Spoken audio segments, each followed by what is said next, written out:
So welcome back. So yesterday we started with the new topic which is 5.4 part of module 5.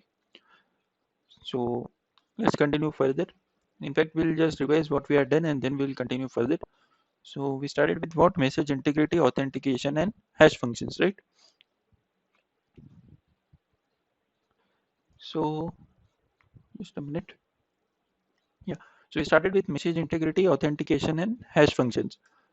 So what we saw that we have covered techniques for providing secrecy or confidentiality. For example, RSA algorithm and Diffie-Hellman key exchange algorithm. But we have not, but they didn't provide integrity of the message, right? So there will be some occasions where we may not even need confidentiality, but we may need integrity. So we took the example of Alice may write a will to distribute her estate upon her death. So obviously it should, if it is not confidential, it is fine with everyone, but it should be in having integrity. That is the what is written in the will should not be changed, right? So this is the example of integrity, right? So for that we started with the concept of document and fingerprint, right? So fingerprint helps in the preservation of integrity. That is what we saw. So if Alice needs to be sure that contents of a document will not be changed, what he will do at the end of the message, he will put his fingerprint or a fingerprint, right? So if he is trying to modify the contents of the message, he will create a false document, but he cannot forge Alice's document. Why? Because it cannot be changed, because the Alice fingerprint is there, right? So if we compare the original document and the forged document, we'll see that the fingerprints are different. So if they are not the same, the document is not from Alice, right? So that is what we saw yesterday. So then we started with the concept of message and message digest, right? So the electronic equivalent of the document and fingerprint which we saw here is nothing but the message and the digest pair, right? So what we do is the message is passed through an algorithm called a cryptographic hash function. So we have the message, which is the actual document. It is sent as an input to a hash function. So from the output, what it spits out is the message digest, which is the equivalent of our fingerprint. Okay. So this is the concept of message and message digest, which we saw yesterday. Okay. So what we saw, the important thing was the message digest needs to be safe from change. Okay. Why? Because we are obviously want the integrity, right? So from the message digest only we'll come to know if they are same, then the message is having integrity. So that's why it should be safe from change. Even if you send the actual message in the insecure channel, it is fine. That is what we saw, right? So what is done is to check the integrity. We have the current message. It is passed through a hash function, so we get the digest. Okay. So we'll have the previous digest with us, so we compare them. Okay. So if they are same, the message is not changed. But if they are different, the message is changed. So we can discard that the message has been changed. So it has lost its integrity. So then we saw there are three criteria for cryptographic hash functions: pre-image resistance, second pre-image resistance, and collision resistance. So what is happening here? That the Eve has y, that is h of m. That after the message is hashed, we get h of m, so that is equal to y. So Eve has access to y.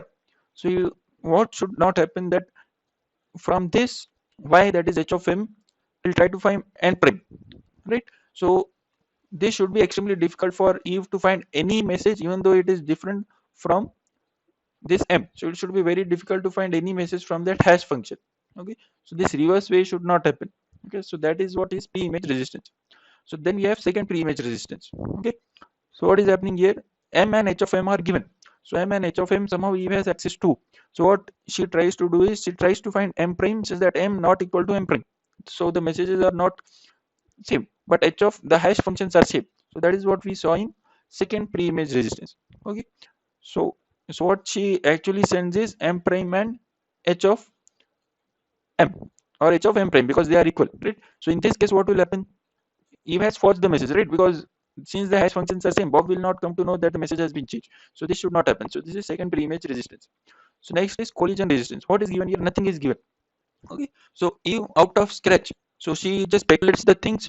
So she tries to find m and m prime, says that m not equal to m prime, but h of m equal to h again m prime, right? So this is the same case. Only thing, nothing is given, but she speculates what is m and m prime. Okay. So then, so to further add to the security, what we do, we use a modification detection code. Again, it is what? Message detection code nahi hai. What is it? Modification detection code. So it is a message digest that can prove the integrity of the message, that is the message has not been changed. So if Alice needs to send a message to Bob and be sure that the message will not change during transmission, what can Alice do? He can create a message digest MDC and send both the message and MDC to Bob. But he'll send through different channel. Why? Because message is not confidential. So he can send it through an insecure channel. So it is received by Bob. But now Bob wants to check the integrity of the message. So what does Alice do? He uses the hash function on the message. From that creates a MDC, sends it through a channel which is immune to change. So we saw why it should be immune to change. So MDC is received by Bob. So he from the so he has the Bob has the hash function. So on the message he using the hash function he creates a MDC. Both are the same. He accepts it, else it, rejects it. Okay. So then we saw that it should be transferred through a safe channel. So what are the reasons also we saw, right? So then we started with the concept of message authentication code, which is MAC, right? So to ensure the integrity of the message and data origin authentication, that is from where the data has originated. In fact, we need to change the modification detection code to message authentication code. So again, here we have message, but in MDC we have modification. So what we do to add the extra layer of security for MAC, we use a key.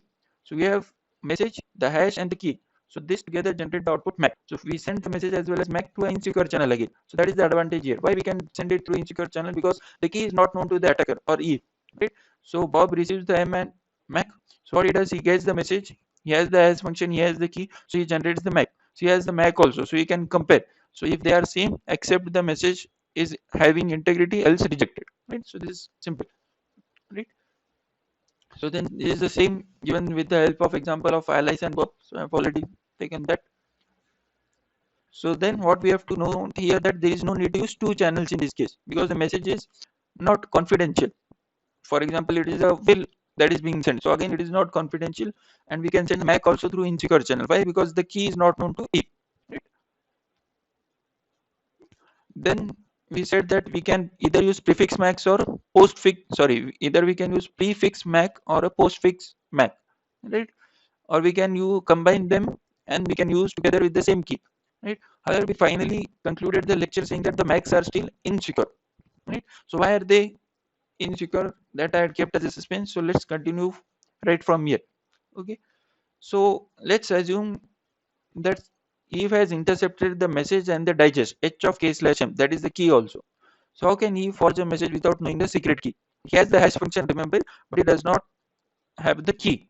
Okay, so he has h of k/m. What is it? Yeah. So if the size of the key allows exhaustive search, means if the size of key is not very large, let's say the size of key is 2 bits only. So how many combinations will be there? 2 raised to 2, 0, 0, 0, 1, 1, 0, and 1, 1. So what can he do? He can use, so he has the message and the message digest, right? So he can use all the 4 keys one at a time, and obviously what he will find that the digest is equal to the one intercepted, right? So once it is equal means he will come to know that this is the key, right? So she then knows the key and can successfully replace the message with the forged message. So for this, what should be the thing? That the size of the key should be large, right? So the size of the key is normally large in a Mac, but you can use another tool. What he can use? He can use the pre-image attack which we discussed before, right? So what she does, she uses the algorithm until she finds x such that h of x is equal to the MAC she has intercepted, right? So we already saw this.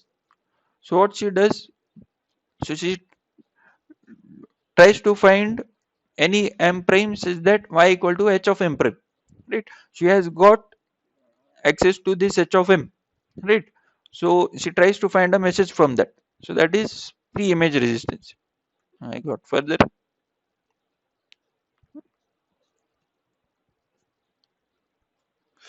So what is happening here? She has access to the MAC is assumed here.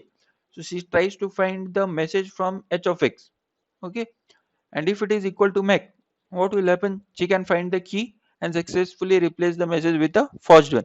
Right? But since the key is normally very large for exhaustive search, you can only attack the MAC using the pre-image algorithm. Okay. So then what will happen? If Eve has access to 3-4 messages which are being sent, she can again manipulate them to come up with a new message and its MAC. That is, she can use the brute force attack which we studied in encryption. Okay. So then to counter this, we use nested MAC. So what is done in the nested MAC is it is easily understood with this image. So we have the key and the message. Use the hash function. We get the MAC. So we again use the key and a hash. So we get a new MAC, right? So that is why it is called as a nested MAC. So to improve the security of a MAC, nested MACs were designed in which hashing is done in two steps. So in the first step, what is done is the key is concatenated with the message and is hashed to create an intermediate digest. So this is the intermediate digest. So in the second step, the key is again concatenated with the intermediate digest to create the final digest. Okay, so this is called as nested MAC. So then, but again, we face some problems here. So what we do, we use something called as HMAC. So the implementation of HMAC is much more complex than the simplified nested MAC, and there are additional features such as padding. Okay, so let's see what is this. So what we do is, again, you don't see what is written here. You try to understand with the diagram only. And in the exam, as I told, picture speaks more than 1,000 words. So if you have the diagram, the examiner knows that you know something, right? So he's bound to give mark, maybe without reading also. Okay. So what is done is a constant is used which is called as IPAD. Okay.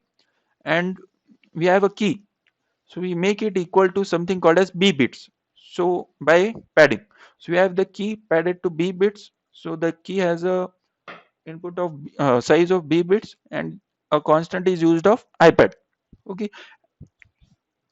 And what is the value of IPAD is, it is the B by 8 repetition of the sequence 36 number. So in hexadecimal it is 00110110. So we'll know the value of how many bits the key has, right? So B value will be known. So it is B by 8 repetition of this sequence, that is we divide by 8 in hexadecimal, remember. So we take the IPAD, we take the key which is padded to B bits, and we have the message which is divided into n blocks, each of B bits again. So we have n blocks, so message is divided into n blocks, so we get m1 m2 mn.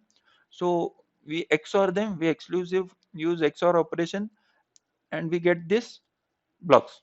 Okay, so what we do then, so the secret key is left padded with zeros to create a B bit key, as I said.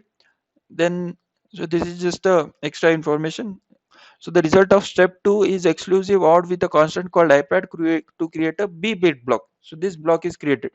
So the value of IPAD, as I said, is the B bit repetition of the sequence. So the resulting block is prepended to the n bit block message. So this is my message, right? So this is added to the left part of the message, right? So it is prepended, that is nothing but concatenated. Okay, so this is the result. So what is done to the resulting block is again concatenated to the n block message. Then the result of step 4 is hash to create an n bit digest. So we have B bits each from the n blocks. So we use a hash function as input and generate output which is the intermediate HMAC. So this is the of the size n bits. Okay, so this is again padded to B bits. So n will obviously be less than B. So we again pad some numbers such that we get B bits. So similarly, we use the same technique here. We again take the same key, we pad it such that the key becomes B bits, but we use a different constant which is OPAD. So we again use exclusive OR, and we again get the output which is B bits. So we have again concatenate them. So we get two B bits blocks. We concatenate them to produce the hash and input it to the hash function. So finally we get the output as n bits, which is the final HMAC. So these are the steps which are performed in an HMAC. Okay. So whatever I have said is again written here. Okay, and see, it is the same diagram, it is not changing. Okay, so this is what about HMAC. Okay, so next, the final hash algorithm which we study is the secure hash algorithm 512. So it is abbreviated as SHA. So I think I have not mentioned the full form. So again, what is the full form? It is secure hash algorithm. Okay, so SHA 512 creates a digest of 512 bits from a multiple block message. So if you have a message, we divide it into blocks, and each block is of what length? 1024 bits in length. So we have the total message. So we divide the message into blocks, each of size 1024. So like this, we'll have n blocks. So what we do, we take the initial value, it will be a standard value. So 512 bits is the initial value size. So it is given as input along with the block to a compression function. So the output is, the compression function works is that it gives the output of 512 bits. Okay, so then this 512 bits acts as an input to the block 2. So we have the block 2 1024 bits, again we apply a compression function. and we get the 512 bits. This carries on till with the last block, and then finally we get the message digest which is of 512 bits. Okay, so how this comparison function is evaluated and all those things we'll see in the further slides. Okay, so the first thing is message digest creation. So as I said, the digest is initialized to the 512 bits. So it is initialized to a predetermined value of 512 bits. So it will be according to the algorithm, that predetermined value. So what is done, the algorithm mixes this initial value with the first block of the message to create the first intermediate message digest of 512 bits. This is what I said. So whatever is in this diagram is written here. Okay, so again you don't have to buy at what is written here. So just see this diagram and explain it in your own language. Obviously that language should be English. So next step is message preparation. So SHA 512 insists that the length of the original message be less than 2 raised to 128 bits. So if you have a message which is longer than 2 raised to 128 bits, SHA 512 algorithm fails. So you can say that is a limitation of this algorithm. But if you imagine 2 raised to 128 will be a very long number. So there will be rarely a case where this algorithm will not be used. Okay, so that is what is said here. If the length of message is equal to or greater than this, it will not be processed by SHA 512. So it will be, it cannot be used in fact. Okay, but this is not usually a problem, as I said, because usually we'll have a message which will be less than this number. Okay, so next what we use is we have the original message, and as I said, this length should be less than 2 raised to 128 bits. So what we add is a length field and a padding field. Okay, so this is the padding and this is the length of the original message. So what is this? Let's see. So before the message digest can be created, SHA 512 requires the addition of a 128-bit unsigned integer length, that is this, to the message that defines the length of the message in bits. So what is the length of this message that is given here? So length of the original message, it will be obviously, since it is 2 raised to 128, so it will be less than 128 bits, the length of the message. So that length is defined here. So an unsigned integer of 128 bits can define a number between 0 to 2 raised to 128 minus 1, which is the maximum length of the message allowed in SHA 512. So this we already saw in this slide. So then before the addition of length field, what is added is the padding field. So we need to pad the original message to make the length a multiple of 1024, right? So we saw that it is a block of 1024, right? So that is the reason we use padding. So then we finally come to the comparison function. So we have seen what is the initial value, we have seen this 1024, we have got these two inputs. So now let's see what is the comparison function. So it is similar, something similar to DES and AES which we studied. So as we saw, SHA 512 creates a 512 bit message digest from a multiple block message where each block is 1024 bits. Okay, so what is further done here is 512 bits are divided into 8 64 bit words. Okay, so we have this 1 2 3 4 5 6 7 8. So each is of 64 bit words. So each is a 64 bit word. Okay, and then the processing of each block of data in SHA 512 involves 80 rounds.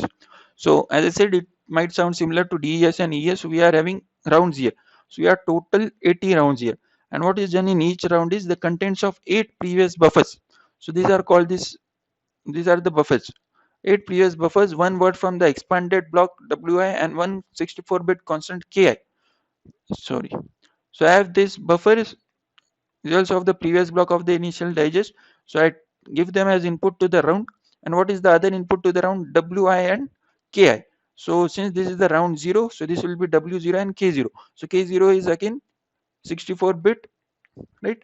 So they are mixed together and then operated on to create a new set of 8 buffers. So what this round will spit out is new 8 buffers. So this will continue on till the round 79, not till the last round. So once I come to the penultimate round, I get this again the buffers. What I do is I take the first initial digest buffers. So I take them, okay, and add them with these buffers to get the values for the next block for the final digest. Okay, so this is the step which is just explained here. Okay, So this step which we are adding here is called as final adding because it is added in the last round. So next what we need to see is what is happening in each round. So this is the structure of each round. So in each round, 8 new values for the 64-bit buffers are created from the values of the buffers in the previous round. Okay, so what is done is I have these rounds, 8 rounds from the block. So A is given to B is given to C to D, then E to F, F to G, and G to H. Remember, D is not given here. So what is happening to A and E, that is seen here. Okay. So as figure shows, 6 buffers are the exact copies of one of the buffers in the previous round as shown below. So A to B, B to C to D. Then D is not given to E. E is given to F is given to G, and G is given to H. Then what about A and E is we see here. So we have A, B, C are again coming as inputs. So this A, B, C are coming as inputs. So we calculate the majority of A, B, C. So how is that calculated is given here. So we have, for example, A, B, C are replaced by X, Y, Z. We do AND operation on X and Y. Y and Z, Z and X. And for all these three, we use the exclusive OR. Okay, so that will give us the majority of A, B, C. So then we take the A. So if you observe, A is not used here. So A is taken here and rotated. So how is it rotated? Using this operation. Okay, so it is nothing but right rotation of the argument X by I bits. So here it will be by 28 bits, here by 32, 34 bits, and here by 39 bits. So that is taken here. So both are added, and that is the output of mixer 1. So this is called as mixer 1. Similarly, I'll have mixer 2. So I take H separately, then E is taken here for rotation, then E, B, F, G are taking conditional operation. So conditional operation is this operation. So X and Y XORed with not of X and Z. Okay. So then WI, KI is also acting as input here. They are finally added, and we get the that is given here. And this also acts as the input here. So that is given to X. Okay, and what is that X? That X comes here. Okay, then this is XORed with D. So this is D. It was not going anywhere, right? So that is given to Y. So this Y goes to E. Okay, so that is what is shown here. What happens to A and E? So it is written X and Y. So this is X, this is Y. So this will go to A, this will go to E. Okay, so this is what is happening in each round. So you can see what is the complexity. Okay, so I think this is the last slide. Yeah. Okay, so this is what about part 5.4. Okay, so yesterday and today we have covered 5.4. So we are done with fifth module also. So the last module is remaining. I think that is network security. So related with emails, etc. Okay, so that will continue tomorrow.